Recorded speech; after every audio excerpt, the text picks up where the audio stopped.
Hey folks, this is James Sullivan, aka YouTube user Jaimetud, and welcome to my TUD sense.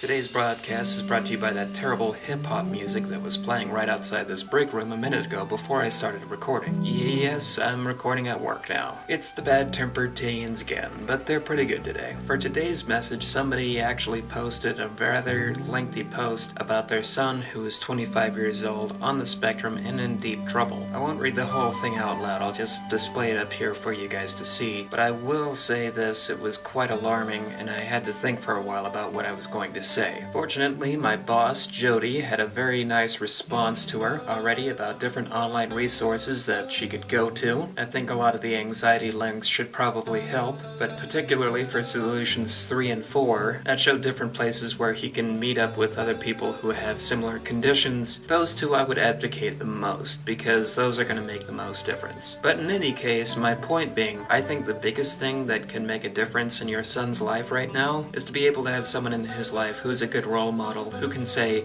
I've been there. I know what that feels like. How do I know this? Because I work in the school system. I may not be a particular fan of the location I'm working at now, but I can tell you things were much rougher when I first started out a couple weeks ago. It was like starting fresh. I hadn't been here for a while and the students were very disrespectful. They didn't know me. And then all it took was sitting down and having a conversation with one of them and being able to say, yeah, I know what you're going through. I've been there. One particular student told me that they had trouble sleeping and all this stuff, and I'm like, yeah, I've been there. Anxiety? Yeah, I've been there. See, that's how you need to connect with people. And the way that that sort of spreads is, here I am a couple of weeks later, having a conversation with one of the other students who was rather rude to me before about Star Wars. One thing sort of leads to another once you make ripples. But then, of course, they started acting out later on. That's my point being, is that one step at a time, one little bit of kindness at a time, can make a difference in somebody's life. And I'm not a doctor, I'm not an expert, I'm just a guy with a camera who says stuff and people kind of hope that he's right. But I do have experience. Anyway, I'll be saying prayers for you and your son. At least that should bring him some comfort. That's the best I can really do right now. And check out those other links and make sure that he has some sort of resources that can help him. I hope that helped because honestly I think this is the most serious episode that I've had to do so far. Anyway, if anyone else has any questions for me or comments, leave them below or wherever you can see a comment section. I hope I cleared things up for somebody out there. And again, this production is for Geek Club Books. Check them out at this link that you see right here. Ciao for now, and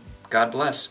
And now, this is the part in the show where I give you my TUD views. On this edition, we have a review of a movie called The Little Rascals Save the Day. Now, this is a very interesting franchise, I always find. I say that because they seem to like to bring it back every, 20 years or so? At the very least. I mean, there was the Little Rascals movie from 1994 also, which is the one that I grew up with, and there's the original shorts from the 1930s, which was a follow-up to another series called Our Gang, which was pretty much the same deal. A bunch of kids getting together, a story that fits around them, and a bunch of shenanigans.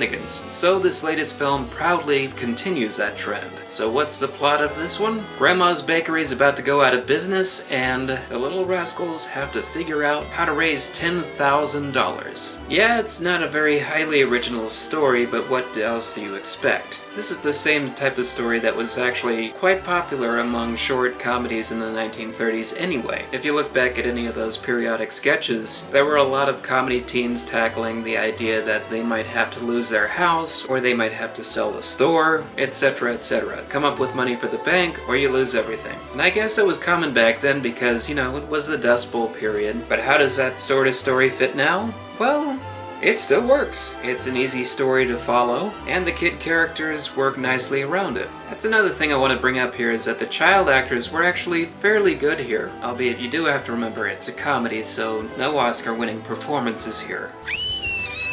All you have to do is get the right kind of kids to fit each personality that's on display here, and just have them memorize a few lines. Do I think the cast fit in? Yeah. I like how the kids put themselves into one situation after the other trying to raise money, and you know they're gonna come out on top at the end, you just don't know how. I got a few chuckles out of it, I thought it was pretty cute, so I give it a thumbs up. Maybe not a classic per se, but definitely a rental. Oh, and I almost forgot one thing. Actually, that's not it. What I almost forgot to mention was, if you were ever a fan of the 90s Little Rascals movie, there's a cameo in this one that you're gonna want to keep an eye out for. I'm not gonna say who, though.